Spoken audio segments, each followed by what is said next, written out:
नमस्कार। आज दूसरे वाले लॉकडाउन का आखिरी दिन है।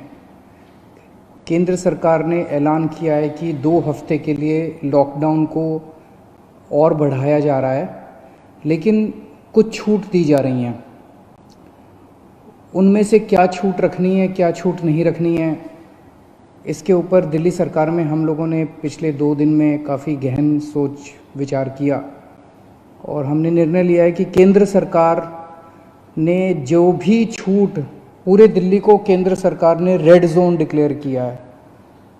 रेड जोन में केंद्र सरकार ने जितनी छूट अलाउ की है वो सभी छूट हम लोग दिल्ली के अंदर अलाउ करने जा रहे हैं।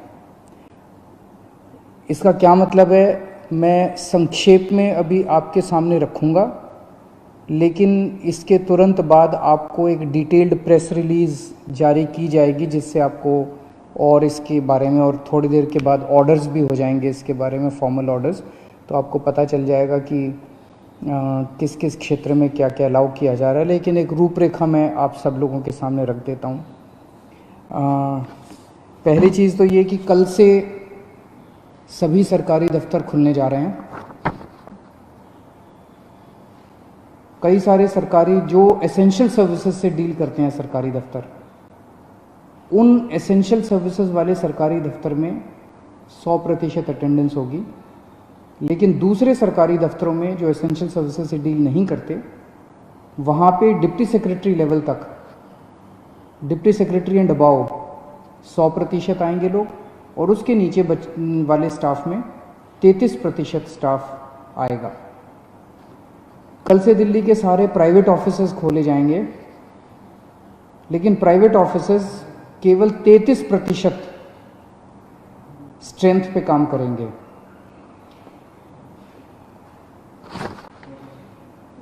लेकिन जो जो चीज़ें इस वक्त अलाउ नहीं की जा रही, air travel, rail travel, metro बंद रहेंगी, और अंतर्राज्यीय बसें बंद रहेंगी।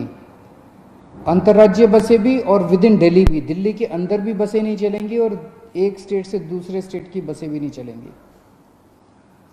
इस दौरान अगले 2 हफ्ते स्कूल बंद रहेंगे, कॉलेज बंद रहेंगे, जितनी भी शैक्षणिक शिक्षा से संबंधित संस्थाएं हैं वो सभी बंद रहेंगी।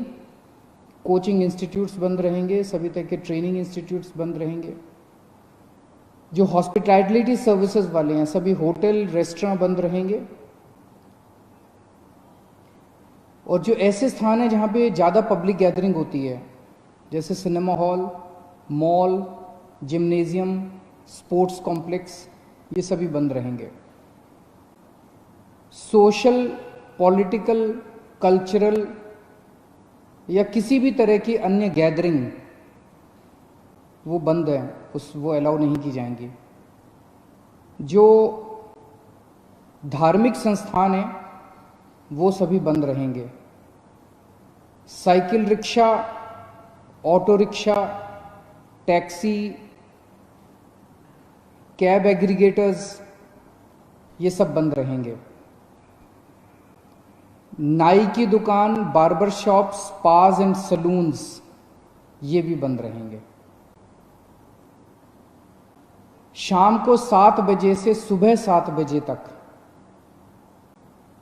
लोगों का बाहर निकलना बंद रहेगा, अनलेस आपको कोई एसेंशियल सर्विसेज के लिए बाहर निकलना हो, कोई ज़रूरी मेडिकल सर्विस है, इस तरह से कोई चीज़ के लिए जो निकलना हो तो अलग बात है, कोई बीमार हो जाए। अदरवाइज शाम को 7 बजे से सुबह 7 बजे तक निकलना बंद रहेगा। 65 साल से ऊपर की उम्र के जो लोग हैं, या जिन लोगों को कोमोर्बिडिटी है, कोई और बीमारी है, जैसे हार्ट की बीमारी है, डायबिटीज़ है, कैंसर है, सांस की बीमारी है, ऐसे लोगों को, जो गर्भवती महिलाएं हैं उनको, और जो बच्चे 10 साल से कम उम्र के हैं, इन लोगों को घर में रहना चाहिए। इन्हें घर में रहना होगा, क्योंकि इनको कोरोना ज़्यादा होता है, और अगर कोरोना हो जाए तो जानलेवा इनके लिए साबित हो सकता है। तो 4 किस्म के लोग हैं जिन्हें घर में रहना होगा। अनलेस कोई मेडिकल इमरजेंसी ना आ जाए। उसके अलावा उन्हें घर में रहना है। जो 65 साल से ऊपर की उम्र के हैं, जिनको कोई और बीमारी है, जो प्रेग्नेंट महिलाएं हैं और जो 10 साल से कम उम्र के बच्चे हैं। इसके अलावा जो सेल्फ एम्प्लॉयड लोग हैं, टेक्नीशियन हैं, प्लम्बर हैं, इलेक्ट्रिशियन हैं, मैकेनिक हैं, सफाई कर्मचारी हैं, जो हमारे घर में काम करने वाले बाई आती है, लॉन्ड्री है, धोबी है, प्रेस वाला है, इस तरह के जो सेल्फ एम्प्लॉयड लोग हैं, उन लोगों को काम करने की इजाज़त है। उनको सबको काम करने की इजाज़त दी जा रही है। इसके अलावा जितने मॉल्स हैं, जितने मार्केट कॉम्प्लेक्स हैं और जितने मार्केट हैं, जैसे कनॉट प्लेस है, करोल बाग है, खान मार्केट है, नेहरू प्लेस है, एट्सेट्रा एट्सेट्रा, ये बंद रहेंगे। लेकिन इन मार्केट्स के अंदर जो ज़रूरी सामान की चीज़ों की दुकानें हैं, एसेंशियल सर्विसेज की दुकानें हैं, वो सारी खुली रहेंगी। चाहे कोई मार्केट हो, चाहे मार्केट कॉम्प्लेक्स हो, ज़रूरी सामान की चीज़ें खुली रहेंगी और किताबों की स्टेशनरी की दुकानें खुली रहेंगी। लेकिन जो स्टैंड अलोन शॉप्स हैं, जो नेबरहुड कॉलोनी शॉप्स हैं और जो रेजिडेंशियल कॉम्प्लेक्स में शॉप्स हैं, वो सारी खुली रहेंगी। वो चाहे एसेंशियल आइटम्स की शॉप्स हों, चाहे नॉन एसेंशियल आइटम्स की शॉप्स हों, कोई भी शॉप्स हों। कई लोग मेरे पास कल से मैसेजेस, फोन्स आ रहे हैं कि इस चीज़ की दुकान खुलेगी क्या, उस चीज़ की दुकान खुलेगी क्या, ये वाली दुकान खुल। तो मार्केट, मॉल और मार्केट कॉम्प्लेक्स बंद रहेंगे। Stand alone shops, neighbourhood colony shops और रेजिडेंशियल कॉम्प्लेक्सेस में जो दुकानें हैं, उनमें चाहे कोई भी सामान हो, किसी भी तरह का सामान हो, वो सारी दुकानें खुली रहेंगी। इसके अलावा प्रिंट एंड इलेक्ट्रॉनिक मीडिया खुला रहेगा। आईटी से रिलेटेड सर्विसेज की सभी ऑफिसेज खुले रहेंगे, कॉल सेंटर खुले रहेंगे, डेटा सेंटर्स खुले रहेंगे, वेयर हाउसिंग सर्विसेज खुले रहेंगे, कोल्ड स्टोरेज खुले रहेंगे, प्राइवेट सिक्योरिटी वाले और फैसिलिटी मैनेजमेंट सर्विसेज खुले रहेंगे। इसके अलावा सारे इंडस्ट्रियल एस्टेट खुले रहेंगे, जहां जहां एक्सेस कंट्रोल है। एक्सेस मतलब जो वहां पे अंदर जाने की, बाहर आने की, जहां जहां कंट्रोल है, तो लगभग सभी इंडस्ट्रियल एस्टेट खुले रहेंगे। इसके अलावा जो एसेंशियल सर्विस, एसेंशियल गुड्स बनाने वाली मैन्युफैक्चरिंग यूनिट्स हैं, वो चाहे इंडस्ट्रियल एस्टेट में हो, चाहे इंडस्ट्रियल एस्टेट के बाहर हो, दवाई बनाने वाली, फार्मा की कंपनियां, मेडिकल डिवाइसेस बनाने वाली, उनके रॉ मटेरियल बनाने वाली, इंटरमीडिएट बनाने वाली, या उसकी सप्लाई चेन से संबंधित कोई भी चीज़ें जो हैं, वो सारी मैन्युफैक्चरिंग यूनिट्स खुली रहेंगी। आईटी हार्डवेयर से संबंधित मैन्युफैक्चरिंग यूनिट्स खुली रहेंगी। पैकेजिंग मटेरियल के मैन्युफैक्चरिंग की यूनिट्स खुली रहेंगी। इसके अलावा ई कॉमर्स एक्टिविटीज़ केवल एसेंशियल गुड्स में परमिटेड है, नॉन एसेंशियल में ई कॉमर्स एक्टिविटीज़ परमिटेड नहीं है। लोगों के आने जाने का कैसे है? तो अगर आप 4 पहिया व्हीकल में हैं तो ड्राइवर के अलावा 2 लोग और गाड़ी में अलाउड हैं, लेकिन आपको केवल परमिटेड एक्टिविटीज़ के लिए सड़क पे आना अलाउड है। और अगर आप 2 पहिया व्हीकल पे हैं तो आप केवल अकेले जा सकते हैं, आपके पीछे बैठ के कोई नहीं जा सकता। अकेले 2 पहिया व्हीकल पे अलाउड है, लेकिन केवल एसेंशियल सर्विसेज के लिए परमिटेड है। कंस्ट्रक्शन एक्टिविटीज़ केवल इन सीटू कंस्ट्रक्शन, मतलब कि मजदूरों के आवागमन की इजाज़त नहीं है। अगर मजदूर वहीं रह रहे हैं, आसपास रह रहे हैं, उस केस में कंस्ट्रक्शन एक्टिविटीज़ अलाउड है। जो अगर शादी होती है तो सोशल डिस्टेंसिंग का पालन करते हुए 50 लोगों से ज़्यादा शादी में लोग नहीं होने चाहिए। अगर कोई किसी की मौत हो जाती है तो उसमें 20 लोगों से ज़्यादा लास्ट राइट्स के लिए अलाउड नहीं है।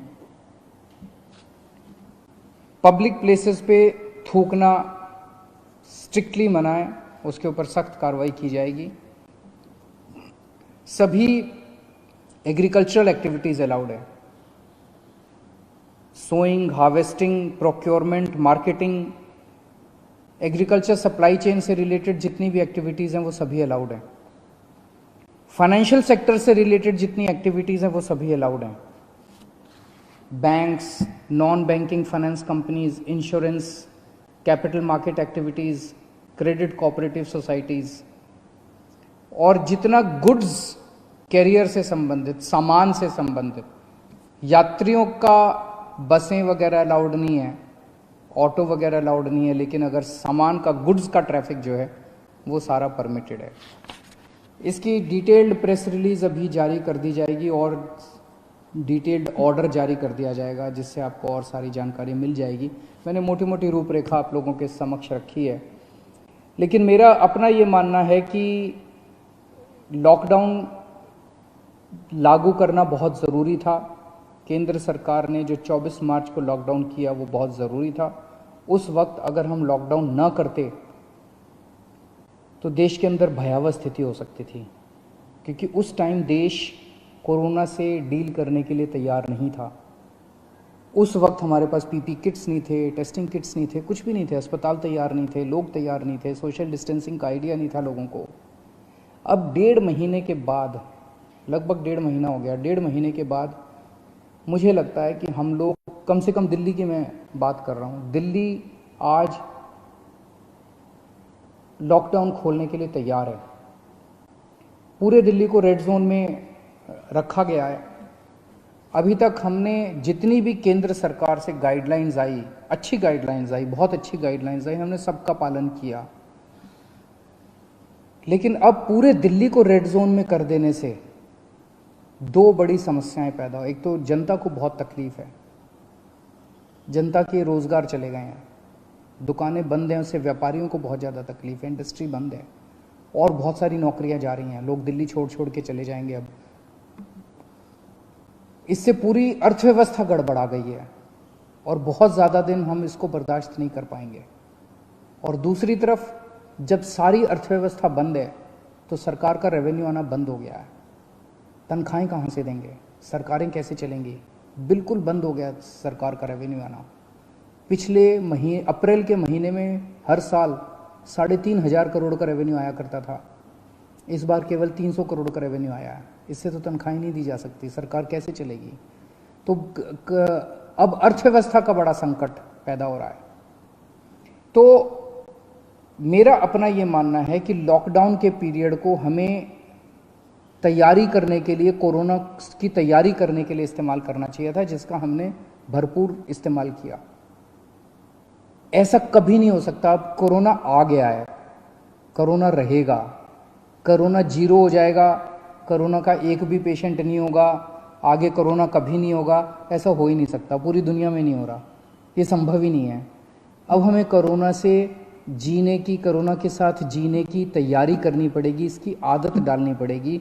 सरकारों को इसकी तैयारी करनी पड़ेगी, जनता को इसकी, हम सबको इसकी तैयारी करनी पड़ेगी, देश को इसकी तैयारी करनी पड़ेगी। आज दिल्ली इसके लिए तैयार है।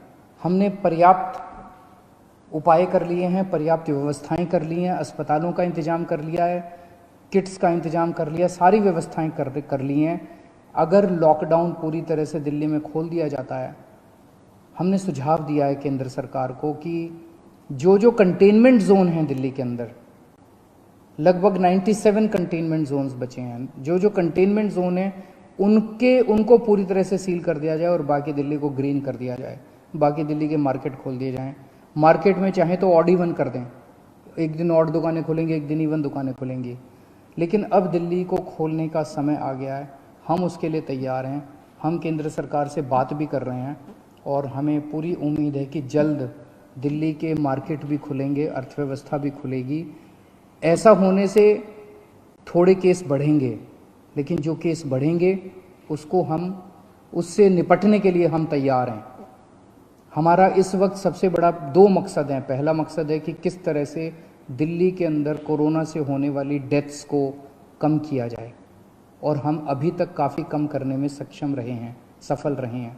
और दूसरा है कि कोरोना को कैसे फैलने से रोका जाए। वो बहुत ज़्यादा टेस्ट कर रहे हैं हम लोग, ताकि हमें पता चल सके कौन बीमार है, उसको लाई इलाज करें और उसको ठीक करके उसके घर भेजें।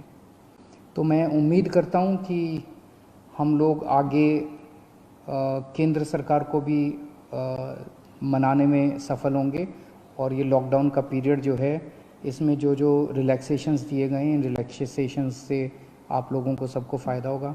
बहुत बहुत शुक्रिया।